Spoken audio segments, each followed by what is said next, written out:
वैदिक पर्सपेक्टिव के इस YouTube चैनल को सब्सक्राइब करें, वीडियो को लाइक व शेयर करें। ओम ओम ना विद्यदली विशस्य दृढ़ा वि शंगिणम अभिनत शुष्णम इंद्रः यावत्तरो मघवन्या ओजः वज्रेण शत्रुम वधिः प्रतन्युम। निश्चित रूपेण भली भांति वेधन किया इली विष का, दृढ़ता पूर्वक विशेष रूप से सींग वाले को, शोषण करने वाले को छिन्न भिन्न किया। हे इंद्रियों को वश में करने वाले, जितना पार हुआ, हे मघवन जितना ओज है, वज्र द्वारा शत्रु का वध किया, प्रतना की इच्छा रखने वाले का। यह मंत्र जो लिया गया है, यह ऋग्वेद के प्रथम मंडल के 33वें सूक्त का यह 12वां मंत्र है। इस मंत्र के जो ऋषि हैं वह हिरण्यस्तूप महिमवत आंगिरस हैं। देवता अर्थात दिव्य विषय है इंद्र।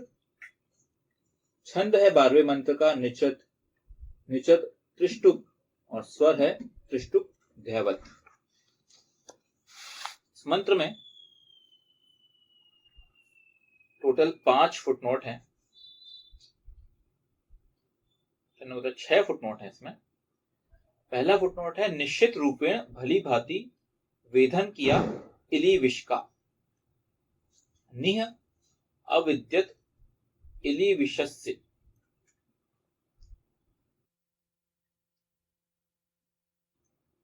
इली विषस्य, इली विष ऐसे दुष्ट शत्रु को कहा जाता है जो बंकर बनाकर पृथ्वी के अंदर रहता है और शयन करता है। इल संस्कृत में पृथ्वी को कहा जाता है। इलेति पृथ्वी मामसु पठितम, निघंटु 1:1। उसमें जो बिल बनाकर रहता है उसे इलिविष कहते हैं। इलिविषस्य इलाबिल शयस्य, निरुक्त 6:19। आधुनिक समय में भूमि में बंकर बनाकर रहने वाले शत्रु को इलिविष कहा जाएगा। मतलब यहां जो यूज किया गया है शब्द का वह है इलिविष, इलिविषस्य। मतलब ऐसा शत्रु जो बंकरों में रहते हैं, पृथ्वी के अंदर रहते हैं, इन्हें इलिविष कहा गया है। इस मंत्र में ऐसे शत्रु का भली भांति वेधन करने का आदेश दिया गया है।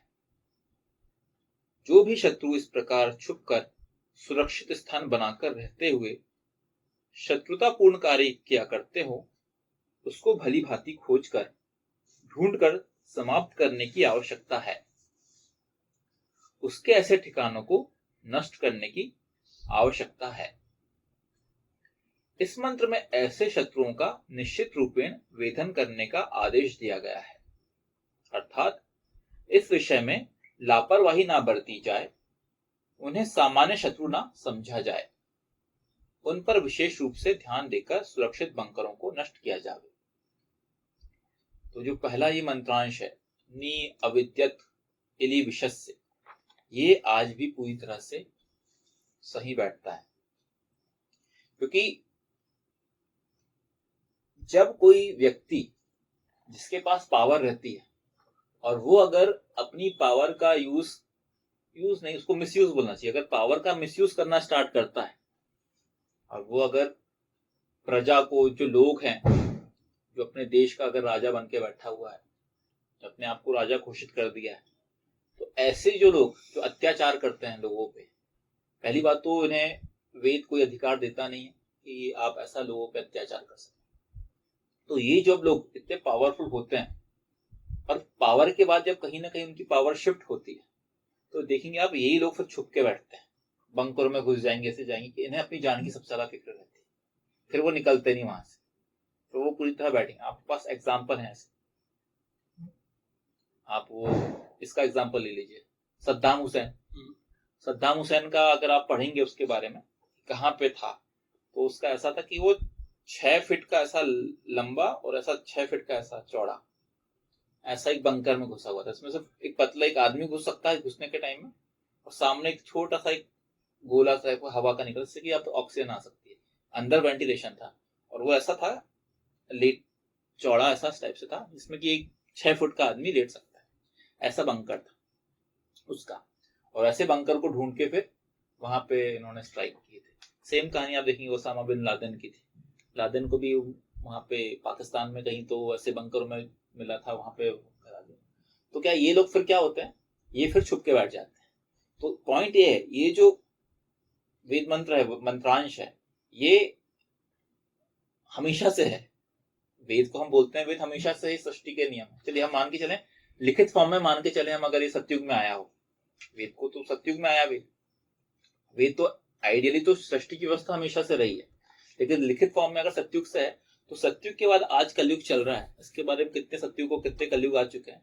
आज भी जो मंत्र है वो पूरी तरह से सही बैठता है, अभी भी वो पूरी तरह से आप देखेंगे आधुनिक है, अभी भी पूरा प्रैक्टिकली ये चीज है। तो जो शत्रु है, ऐसा व्यक्ति इन्हें ढूंढ के इन्हें नष्ट किया जाए, ये वेद मंत्र बोलता है। तो पूरी तरह से मतलब अगर आप इसको सही माना जाए, तो आप देखेंगे कि जो अमेरिका ने जो एक्शन लिया था इनका, क्योंकि उन्होंने भी बहुत ज्यादा शत्रुता करे थे, इन्होंने पूरी तरह से वैसी इन्होंने अपने निकाले थे और परेशान किए थे लोगों को। इनके बहुत सारे कितने, अगर आप अमेरिका में अटैक की बात करें तो कितने 5,000 तो वहां पे पूरी 2 ट्विन टावर को गिरा दिए थे वर्ल्ड ट्रेड सेंटर को, कितने लोग मरे, बहुत ही ज्यादा इन्होंने बहुत वो किया। उसके बाद इन्होंने एक्शन लिया गया था। तो पॉइंट यही है कि जहां पे ऐसा कुछ होता है, तो फिर यहाँ पे इस मंत्र के हिसाब से ऐसे शत्रुओं को, हाँ अब बात क्या है यहाँ पे, बात ये आती है कि वेद के अनुसार हिंसा होनी चाहिए। ऐसा नहीं कि आपको राइट है कि आप अपने शत्रुओं को ऐसा बिल में जो घुसे हुए हैं उन्हें मार दो, नहीं। वेद जो बोलता है, वेद बोलता है कि सबसे लास्ट चीज होनी चाहिए किसी का हनन, क्योंकि जीवन ईश्वर का दिया हुआ है, ईशान का दिया हुआ है। जीवन छीनने का अधिकार आपका नहीं है, बट ये तभी आएगा आपके पास जब सामने वाला कोई भी शांति प्रस्ताव है, हर चीज को समाप्त कर चुका है और आपके जीवन को पूरी तरह से खराब करना चाहता है, तभी फिर ये आखिरी चीज आती है। तो इतने इजिली इस शब्द को या इस मंत्रांश को नहीं लेना चाहिए हमें कि नहीं शत्रु है तो शत्रु बिल में है तो उसको भी हम मार दें, नहीं। ये सब लास्ट चीज रहेगी कि वो बिल में घुसा हुआ है फिर भी वहां से एक्टिव है और वो आपको परेशान कर रहा है, तो उस केस में फिर वो चीजें आती है। दूसरा है, फुटनोट है, दृढ़ता पूर्वक विशेष रूप से सींग वाले को। दृढ़ावी श्रृंगिणम, सींग वाले को। श्रृंगिणम, ऐसा शत्रु जो पशु के समान सींग मारने वाला हो, जो सोच समझकर बुद्धि प्रयोग ना करके अपितु पशु की तरह व्यवहार करने वाला हो। ऐसे शत्रु से किसी भी प्रकार के अहित का संदेह हमेशा बना रहता है। वह कभी भी आक्रमण कर हानि पहुंचा सकता है। तो अगर हम इस मंत्र को देखा जाए तो यहाँ पे शत्रुओं के बारे में एक्चुअल में सही मायने में बात की गई है, शत्रु के प्रकारों के बारे में बात की गई। तो पहला प्रकार क्या हो गया, ऐसा शत्रु जो बंकर बिलों में घुस के रहता है, पहला। दूसरा, जो दृढ़ता पूर्वक विशेष रूप से सींग वाले हो, मतलब आप ऐसे लोगों को मान सकते हैं जो कि जिनके पास पावर तो है, मतलब सींग को अगर आप पावर से कनेक्ट करते हैं, सींग मतलब उनके पास औजार हैं, हथियार हैं, लेकिन उनका यूज वह बुद्धि रहित या बुद्धि का प्रयोग करके ऐसे ना करके करते हैं। इन्हें वो सेकंड टाइप का इनको बताया गया कि इस टाइप के शत्रु को कहा गया है दृढ़ता पूर्वक सींग वाले, मतलब पावरफुल इंसान जो बुद्धि का प्रयोग नहीं कर रहा और लोगों का अहित करने के लिए कभी भी अपने सींगों का उपयोग करता है। आप देखेंगे कई बार हम अगर रास्तों में चलते हैं तो रास्तों में कई बार जो सांड है या इससे गाय या बैल है जो कि मानसिक रूप से, मतलब अगर वो पूरी तरह विक्षिप्त हो गया, मतलब उनका अगर कुछ खराब हो जाता है, दिमाग से वो कुछ हो गया, तो देखिए वो सबको अपने सींग से उठा के पटकता है, कई बार आप देखेंगे ऐसे बहुत सारे वीडियोस वगैरह आप सोशल नेटवर्क में देखेंगे कि इंसान शांतिपूर्वक खड़ा है, लेकिन वो आएगा जानवर, वो पता नहीं उसे क्या लगेगा, वो उठा के उसको सींग से उठा के ऐसे पटक देगा या उस पर अटैक कर देगा।